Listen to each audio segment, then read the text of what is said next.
Assalamualaikum warahmatullahi wabarakatuh. Alhamdulillahirabbil alamin.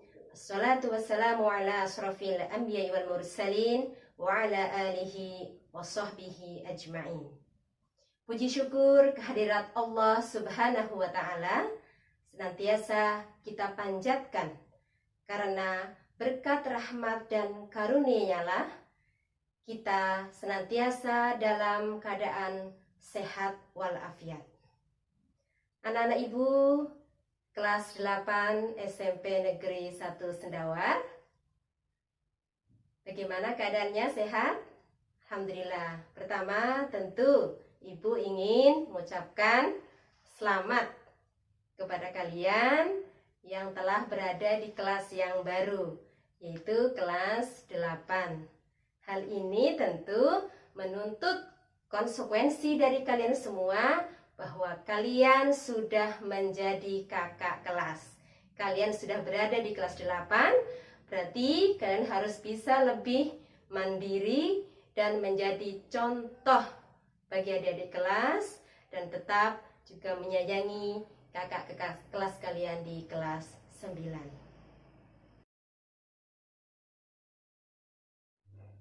Anak-anak ibu semuanya, sampai saat ini kita harus tetap patuh dengan anjuran pemerintah agar kita dapat memutus rantai penyebaran COVID-19. Maka hendaknya kita tetap mematuhi protokol kesehatan apabila kita beraktivitas di luar rumah. Kedepankan pola hidup bersih dan sehat. Dan untuk belajar tetap semangat ya, walaupun kita belajar dari rumah. Mari bersama-sama kita mengawali pelajaran kita dengan berdoa bersama. A'udzu billahi minasy syaithanir rajim. Bismillahirrahmanirrahim. Alhamdulillahi rabbil alamin. Ar-Rahmanir-Rahim. Maliki yaumiddin. Iyyaka na'budu wa iyyaka nasta'in. Ihdinas siratal mustaqim. Siratal ladzina an'amta 'alaihim ghairil maghdubi 'alaihim waladdallin.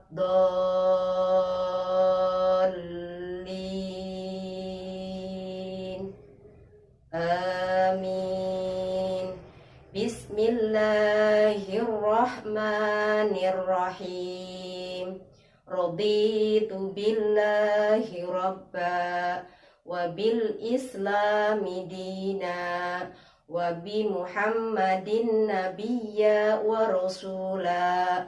Rabbi shrah li sadri wa yassir li amri wahlul 'uqdatam min lisani yafqahu qawli. Rabbi zidni ilma warzuqni fahma.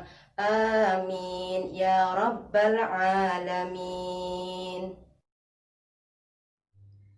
Selanjutnya kita bersama-sama membaca surah-surah pendek seperti biasanya, yaitu dimulai dari surah At-Takatsur hingga surah An-Nas. Mari bersama-sama kita membacanya. Anak-anak ibu semuanya, untuk buku paket pendidikan agama Islam dan budi pekerti, bukunya yang seperti ini ya. Tentu kalian sudah meminjam di Perpustakaan SMP Negeri 1 Sendawar. Buku ini seperti di kelas 7 dipinjamkan kepada kalian selama 2 semester.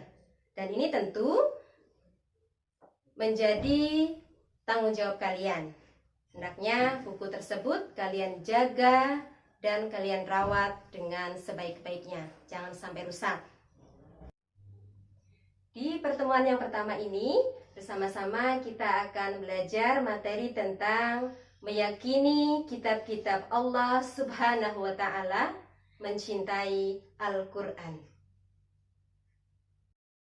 Setelah mempelajari materi tentang meyakini kitab-kitab Allah, mencintai Al-Quran, kalian diharapkan dapat memahami makna beriman kepada kitab-kitab Allah Subhanahu wa Ta'ala.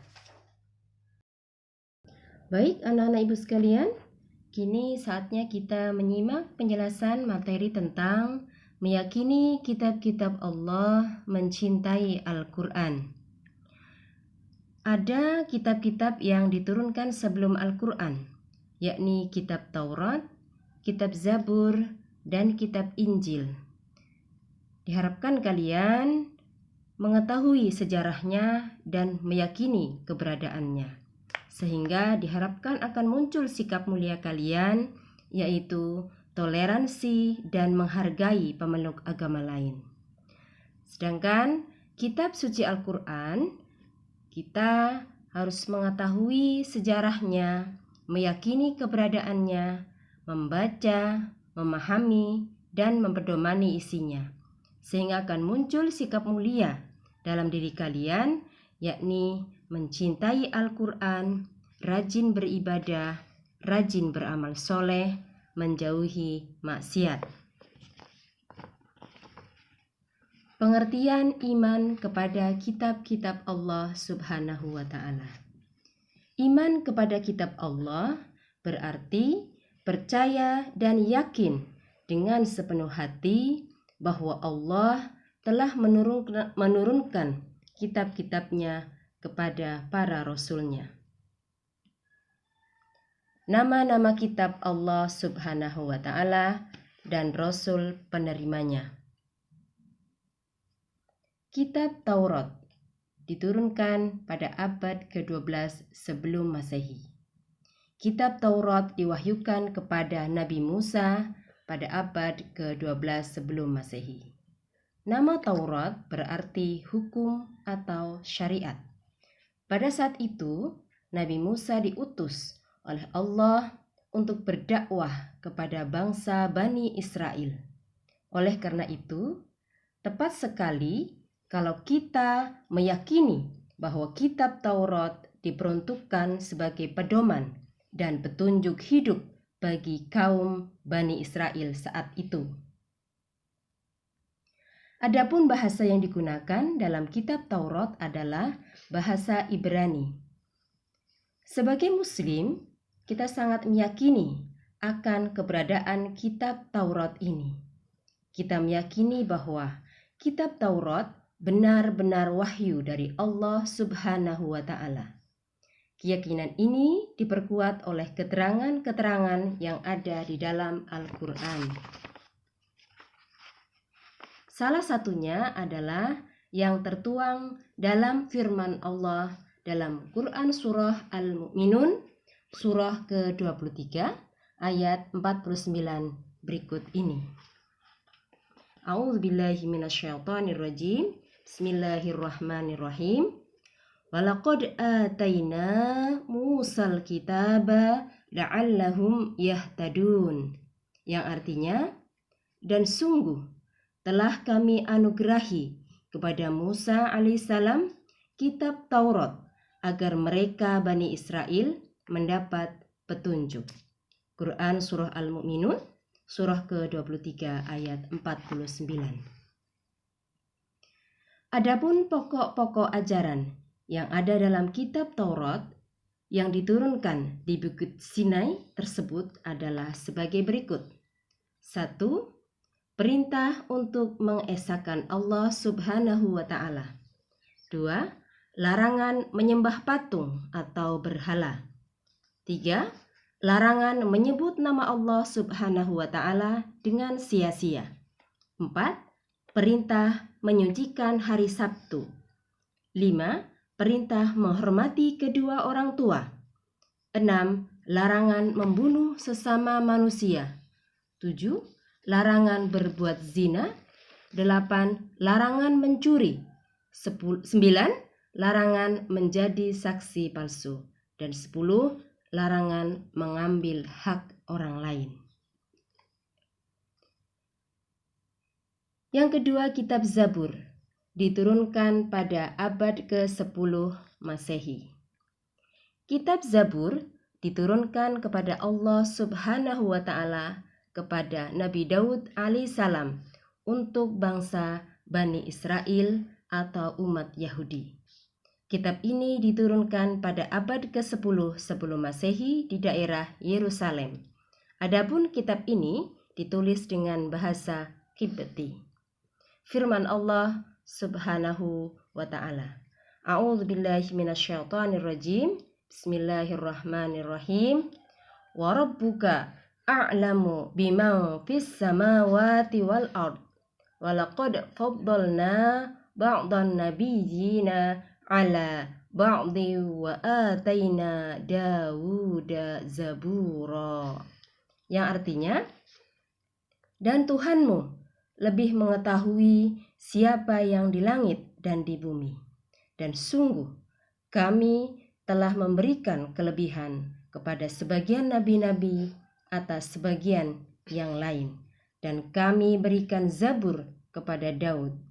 Quran Surah Al-Isra, surah ke-17 ayat 55. Yang ketiga, kitab Injil diturunkan pada abad ke-1 Masehi.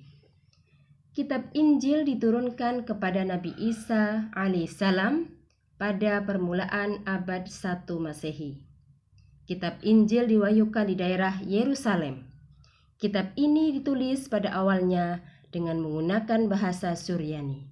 Kitab ini menjadi pedoman bagi kaum Nabi Isa alaihissalam, yakni kaum Nasrani. Firman Allah Subhanahu wa Ta'ala.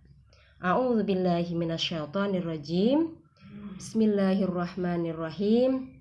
Qala inni Abdullah ataniyal kitaba wa ja'alani nabiyya. Yang artinya, dia Isa berkata, sesungguhnya aku hamba Allah. Dia memberiku kitab Injil dan dia menjadikan aku seorang nabi. Quran Surah Maryam, surah ke-19 ayat 30. Kitab Injil berisi tentang 1. Perintah untuk kembali mengesahkan Allah Subhanahu wa Ta'ala. Yang kedua, membenarkan keberadaan kitab Taurat. Yang ketiga, menghapus beberapa hukum dalam kitab Taurat yang tidak lagi sesuai dengan perkembangan zaman. Yang keempat, menjelaskan bahwa kelak akan datang kembali Rasul setelah Nabi Isa alaihissalam, yaitu Nabi Muhammad sallallahu alaihi wasallam. Dan di samping ada di kitab Injil, penjelasan ini juga terdapat dalam kitab Taurat. Kitab Injil menjadi pedoman bagi para pengikut agama Nasrani agar melaksanakan hukum-hukum Allah Subhanahu wa Ta'ala yang dibawa oleh Nabi Isa alaihissalam.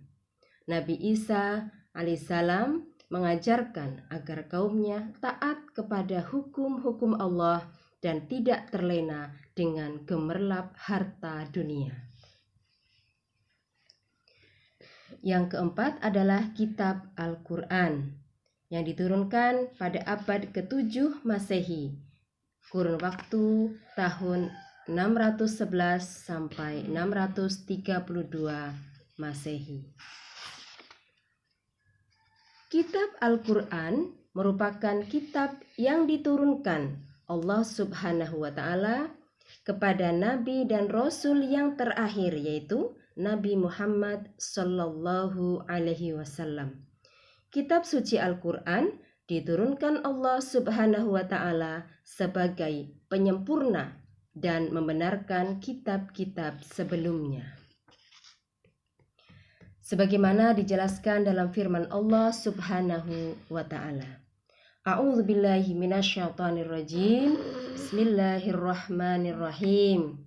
nazzala 'alaikal kitaba bil haqqi musaddiqan lima baina yadayhi wa anzalat taurata wal injil. Yang artinya, Dia menurunkan kitab Al-Quran kepadamu Muhammad yang mengandung kebenaran, membenarkan kitab-kitab sebelumnya, dan menurunkan Taurat dan Injil. Quran Surah Ali Imran, surah ketiga ayat 3. Secara umum, pokok-pokok ajaran yang terkandung dalam Al-Quran adalah yang pertama, akidah atau keyakinan, yaitu hal-hal yang berkaitan dengan keyakinan seperti mengesahkan Allah Subhanahu wa Ta'ala dan meyakini malaikat-malaikat Allah Subhanahu wa Ta'ala. Yang kedua, akhlak atau budi pekerti, yaitu berkaitan dengan pembinaan akhlak mulia dan menghindari akhlak tercela. Yang ketiga, ibadah, yakni yang berkaitan dengan tata cara beribadah seperti sholat, zakat, dan ibadah yang lainnya. Yang keempat, muamalah, yakni berkaitan dengan tata cara berhubungan kepada sesama manusia. Dan yang kelima, tarikh atau sejarah, yaitu kisah orang-orang dan umat terdahulu. Kitab Allah Subhanahu wa Ta'ala sebagai petunjuk bagi manusia. Kitab-kitab yang diturunkan Allah kepada manusia melalui para utusannya dimaksudkan agar dijadikan petunjuk bahwa keberadaan manusia di muka bumi karena manusia diciptakan oleh Allah Subhanahu wa Ta'ala, maka hanya kepadanya manusia menyembah. Anak-anak ibu semua, kini saatnya ayo berlatih. Jawab pertanyaan berikut dengan baik dan benar di buku tugas kalian. Yang pertama, jelaskan pengertian iman kepada kitab-kitab Allah Subhanahu wa Ta'ala. 2. Tuliskan 4 kitab yang diturunkan Allah Subhanahu wa Ta'ala beserta Rasul yang menerimanya. 3. Tuliskan 5 ajaran pokok yang terkandung di dalam Al-Quran. 4. Jelaskan bagaimana cara kita beriman kepada kitab-kitab yang diturunkan sebelum Al-Quran. Dan yang kelima, jelaskan bagaimana cara kita beriman kepada kitab Al-Quran. Baik, anak-anak ibu semua, demikian pertemuan kita kali ini. Kita akan berjumpa kembali di pertemuan berikutnya. Tetap semangat meski belajar dari rumah. Barakallahu fikum ajmain. Assalamualaikum warahmatullahi wabarakatuh.